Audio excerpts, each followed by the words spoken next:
بسم اللہ الرحمن الرحیم صلی اللہ تعالی علیہ وسلم۔ سامعین کرام، آج ایک ایسی دعا کے بارے میں آپ سماعت کریں جو اللہ تعالی اور نبی پاک صلی اللہ علیہ وسلم کی محبوب اور لاڈلی دعا ہے۔ دعا اللہ کریم کو بہت پسند ہے۔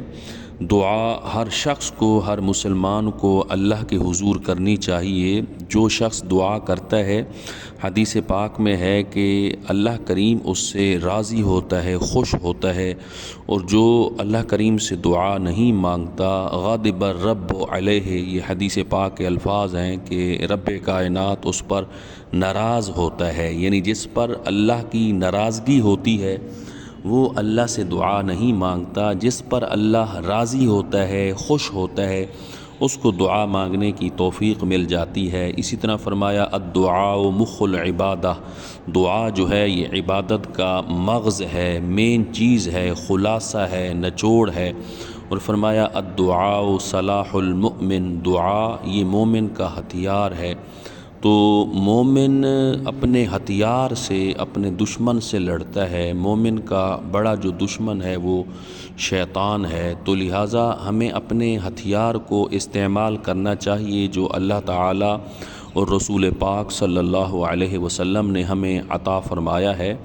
اور فرمایا دعا سے دشمن دور ہوتے ہیں اور مصیبتیں ٹل جاتی ہیں، اور اللہ کریم اپنی امان اور پناہ عطا فرماتا ہے، اپنی حفاظت عطا فرماتا ہے۔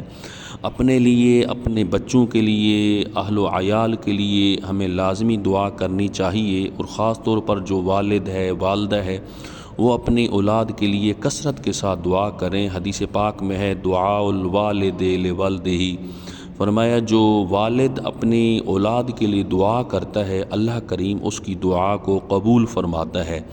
تو بجائے اس کے کوئی پریشانی ہو، اولاد کے حوالے سے ہم پریشان ہوں، ہمیں فی الفور اللہ سے دعا مانگنی چاہیے۔ تو ایک ایسی دعا جو اللہ تعالیٰ رسول پاک صلی اللہ علیہ وسلم کی محبوب و لاڈلی دعا ہے، اور وہ قرآن مجید میں ذکر ہے، وہ دعا آپ سماعت کریں۔ وہ دعا یہ ہے ربنا آتنا فی الدنیا حسنۃ وفی الآخرۃ حسنۃ وقنا عذاب النار۔ یہ دعا آپ یاد کر لیں، اور یہ ایک مختصر اور جامع دعا ہے۔ اس دنیا کی، آخرت کی جتنی بھلائیاں ہیں وہ ساری اس میں آ جاتی ہیں۔